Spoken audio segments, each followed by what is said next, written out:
Dave, thank you so much. Words that each and every one of us can learn from, that's for sure. The next gentleman we're recognizing tonight is front and center. I've been looking at him all night, and I haven't imagined him being naked, I can tell you that. I had the opportunity as a coach of Little League Baseball in the K-Spring American League side to see this gentleman from what was supposed to be the competitor's side of the tracks. Fred Corbett is the K-Spring National League. Forget anyone else involved, he is the league. Without him, I have no idea where the many hundreds, thousands of kids who have come through that league and played on that grass infield would be. But more than that, he has taken the baton and carried it for District 12, for all little leaguers in this area. But more than that, it's his philosophy. Not everybody's going to play in the majors. Not everybody's going to play in college. Not everybody's even going to play in high school. But every kid ought to be able to play in Little League Baseball. And he's made sure of that in the K-Spring area. He is a true gentleman. Please welcome Mr. Fred Corbett.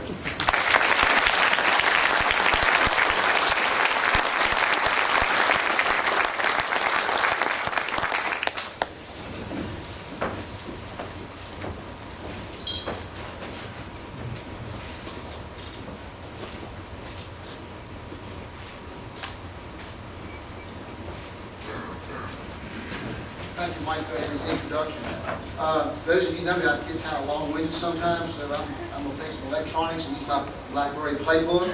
And what it does count down like I'm before the Board of Supervisors or a meeting like that, and it counts down the lights and lets me know how much time I got left. So I'll be black and looking back at this quite often here. I want to thank the Hall of Fame for thinking of me in this situation to be here. I'm just really honored to be here. In the midst of so many people that are in this Hall of Fame already. Those that are here tonight to support those who have been here for years. I want to specifically Bob Guthrie, Jerry Ellis, and the related parties, Willis Walden, who was one of my predecessors as a district administrator for District 12 many years ago. You guys, we've worked together, Jerry and Bob, for many years, and we're still working at baseball today, and we've all been here a long time. I also want to recognize some people that are very close to me at the table, front center here. First of all, I would not be able to do this position, do the things I've done all the years without the support of my best friend and my wife. And we've been married, this year we've been married 40 years. And Peggy, stand up for just a second so everybody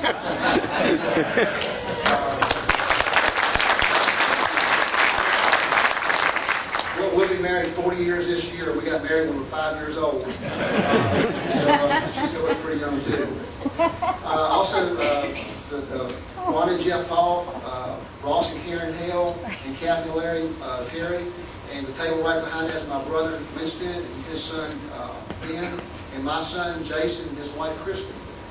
Jason's really the one that got me started in baseball. I'm not baseball, really baseball I should say. When he came home from school one day, first grade, and came in this little day and said, "I'd like to play baseball." He said, "Dad, can I do that?"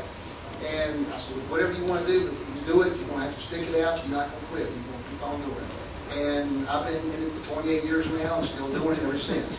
And Jason's done very well. He has umpired at regional tournaments. He's done many state tournaments. He actually even umpired in the Junior League World Series in Taylor, Michigan in 2001. So we're very proud of him doing that. Also have a younger son, Brian, who came along 2 years behind Jason, and Brian kept me going, and we coached a bunch of teams with him. He's now a career military stationed in Fort Benning, Georgia, or stationed in Fort Bragg. He's now in Fort Benning, Georgia on a temporary duty assignment. He's a master sergeant now, so we're really proud of his son, Brian, too. Kathy and Larry, I'll go back to them for a second. Kathy and Larry and I have been, my wife, we used to double date together, so that'll tell you how long we've been together. Kathy and Larry and my wife and myself, we go to the Little League World Series in Williamsport, Pennsylvania every year. We've been doing that for quite a few years now, enjoying the camaraderie up there with other people around the country and around the world. It's a great experience. If you've never been to the Little League World Series, you got to put that on your bucket list. Because, I mean, this year was phenomenal. You saw it on television, ABC, the game where the Pennsylvania team was up there playing. I mean, can you imagine 48,000 people watching 12-year-old kids play baseball? I mean, it was just unbelievable. getting out of the parking lot was unbelievable too. And I want to talk to the people here from Case Spring National. You know, even though I represent all of District 12, Case Spring National is just one of the leagues in District 12. Case Spring National will always be near and dear to my heart. I can't show favoritism to you because I've got other leagues that I'm equally responsible for in my capacity now.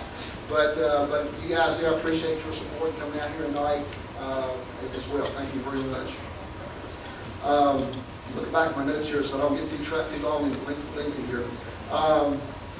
It's really been a joy working with children all these years.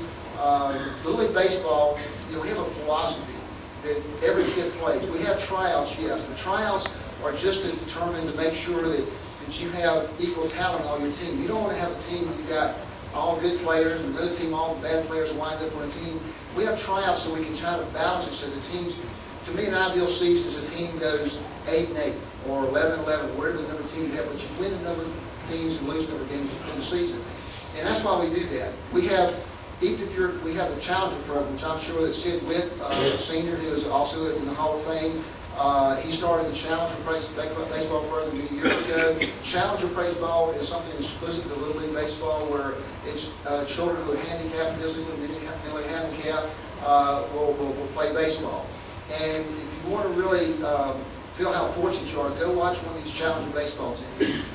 To see these children in wheelchairs being pushed around the bases by their buddy, which is a baseball player that plays on a normal team or something like that, it just touches me very much to see and how fortunate we are every single day.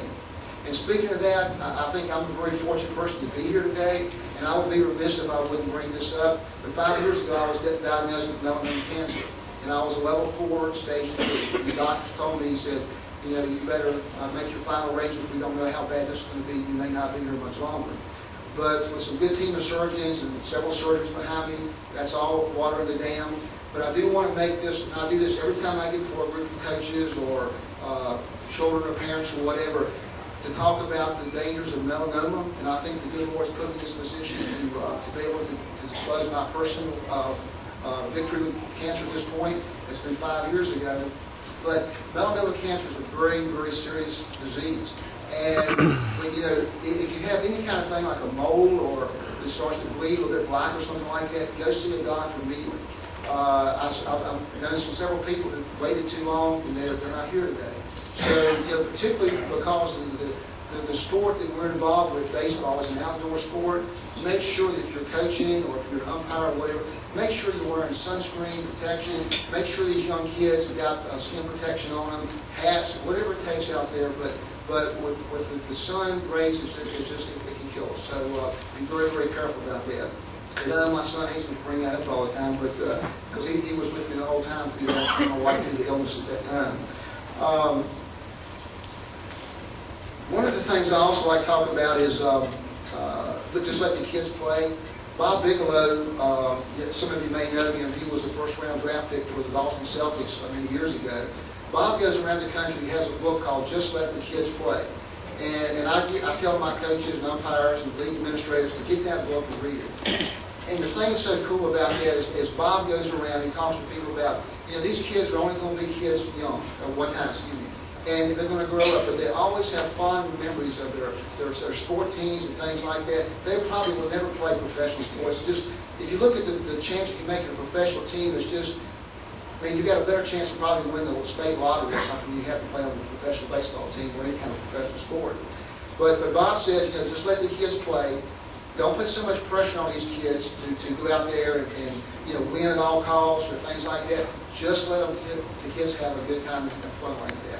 And I try to live Bob's philosophy too. I've had Bob come to Roanoke a couple of times and speak before groups, and I hope to get him back sometime in the near future. If you see the headlines in the newspaper, something Bob's back in Roanoke, be sure to come listen to Bob because he's a phenomenal speaker. Another thing I do is the chairperson. I chair the Roanoke County Parks and Recreation Commission and Tourism Commission. And I was put in that position by the Roanoke County Board of Supervisors, and I've been on it for, this is going on my 4th term now. But you know, I see a lot of things that's going on in the valley from not just baseball, but anything that's involving outdoor activities, indoor activities, and things like that. So do support the programs that's out there for us. You get a thing every quarter from your local Parks and Rec department about the sports that's going on, the activities. Do support those, and it'll enrich your life quite a bit.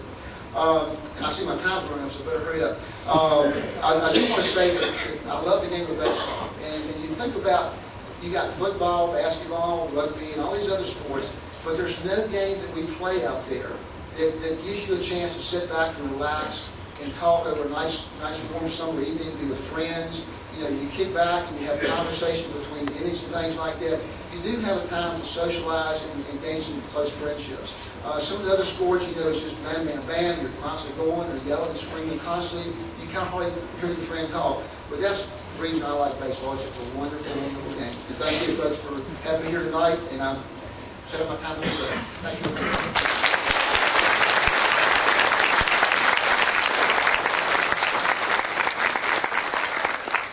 Thanks so much, Fred. When we get to our next inductee, we're going to have Billy come up. Thought it'd be nice to get Clemson and Tech back together again, but I decided against that.